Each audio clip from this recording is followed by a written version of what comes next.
एका ठिकाणी एक 28 वर्षाची विवाहित महिला तिच्या 3 वर्षाच्या पोरीसोबत घरामध्ये झोपलेली होती. मध्यरात्रीची ती वेळ होती. त्याच वेळेला तिचा शेजारी असलेला एक व्यक्ती 35 वर्षाचा त्यांच्या घरामध्ये घुसला आणि त्या महिलेचे तिच्या जोडणीने पाय बांधले आणि तिच्या 3 वर्षाच्या पोरीसमोर हिच्यासोबत 2 वेळा संबंध ठेवले. नंतर जे घडलं ते खूप भयानक आहे. काय आहे पूर्ण गोष्ट जाणून घ्यायची असेल तर व्हिडिओला शेवटपर्यंत बघा आणि ती साईडला दिसत असलेली बेल आयकॉन पण दाबा. चॅनल सबस्क्राईब केल्यानंतर दिसेल. तर चला आजच्या कहाणीला सुरुवात करू. या घटनेची सुरुवात 1 महिन्यापूर्वीपासून होते. 1 महिन्यापूर्वी ज्या वेळेला ही घटना घडली त्याच्या अगोदरपासून एक 35 वर्षाचा व्यक्ती या महिलेवरती नजर ठेवून होता.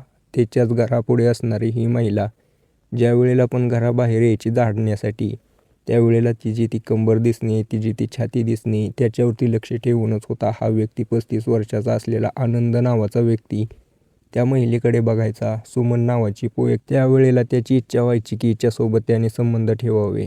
आता कधी चान्स भेटतोय हे बघतच बसलेला होता. पण एक दिवशी त्याला चान्स भेटलाच. त्या महिलेचा पती बाहेरगावी गेला होता. 1-2 दिवस झाले होते. पण या आनंदाला माहीत नव्हतं की सुमनचा पती बाहेरगावी गेलेला आहे. आता घरामध्ये सध्याला सुमन आणि तिची पोरगीच होती जी की 3 वर्षाची होती. ज्या वेळेला त्याला या घटनेची माहिती होते त्यावेळेला तो विचार करतो की आता हा बेस्ट टाईम आहे. या वेळेलाच माझ्या मनामध्ये जी इच्छा आहे ती पूर्ण होईल असा विचार करून रात्रीचे साधारणतः 11 वाजता हा आनंद त्यांच्या घरामध्ये घुसतो पाठीमागच्या दरवाज्यातून.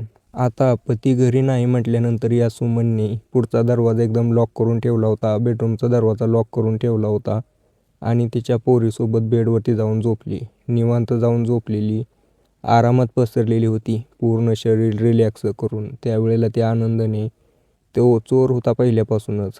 चाव्या बनवणे, चावीने कुलूप उघडणे हे त्याची कला. त्याने त्याच्या बेडरूमचा दरवाजा उघडला आणि अशा प्रकारे पसरलेली रिलॅक्स महिला बघून त्यावेळेला त्याच्या मनामधली इच्छा आजगून त्यावेळेला त्याच्या मनाच्या भावना उफाळून आल्या. त्या ठिकाणी पडलेली ओढणी त्याने तिचे हात बांधले, तिचे पाय इकडे इकडे करून बांधले, तिची साडी वर केली, तिच्यासोबत संबंध बनवले. ती ओरडत होती पण याने तिच्यावरती हल्ला केला, तिला चूप केलं आणि मारण्याची धमकी दिली. हे सगळं घडत होतं एका पोरीच्या समोर. ती पोरगी लहान, तिला काही समजत नव्हतं. सुमन म्हणायची की सोडा मला, असं नका करू, या लहान लेकराच्या पुढे असं नका करू, देवासाठी मला सोडा, दया करा माझ्यावरती. पण हा आनंद काही ऐकण्याच्या तयारीतच नव्हता. त्याची भरपूर दिवसाची इच्छा होती हिच्यासोबत संबंध करण्याची. 1दा झाले, 2दा झाले, 3दा झाले.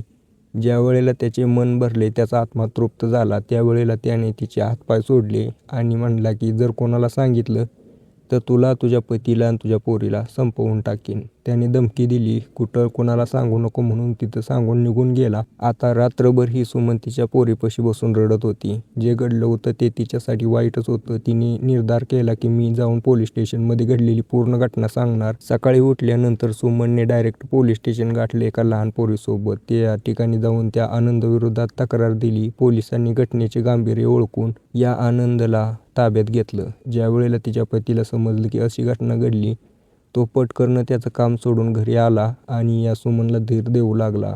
ज्या वेळेला आनंद अटकेत आला पोलिसांनी त्याच्यावरती गंभीर कलमांतर्गत गुन्हा दाखल केला आणि या गुन्ह्याचं रूपांतर कोर्टामध्ये. आता या आनंदाचं तर सुटणं मुश्किल आहे. त्याच्यावरती तर गुन्हा साबित झालेला आहे. बाकी मित्रांनो, याच्यातून आपल्याला एक गोष्ट शिकायला मिळते. आपल्या महाराष्ट्रामध्ये सध्याला अश्लील व्हिडिओ पाहून किंवा डोक्यामध्ये सारखे बॉलिवूडची घाण घाण पिक्चर बघून डोक्यामध्ये जे चित्र बनलं आहे महिलांविरोधात, म्हणजे महिलांना कुठल्याही महिलेला बघितलं की पुरुषाच्या मनात पहिल्यांदा तीच गोष्ट येते, हिच्यासोबत करायचंय, कसं असेल, काय असेल, हिचं शरीर किती मजा येईल, ही पूर्ण डोक्यामध्ये प्रोसेस चालत राहते. कधीतरी या गोष्टीला आळा घातला पाहिजे. याच्यावरती काहीतरी कठोर निर्णय झाला. ही घटना तुम्हाला सांगून तुम्हाला विचलित करण्याचं माझं अजिबात हेतू नव्हता.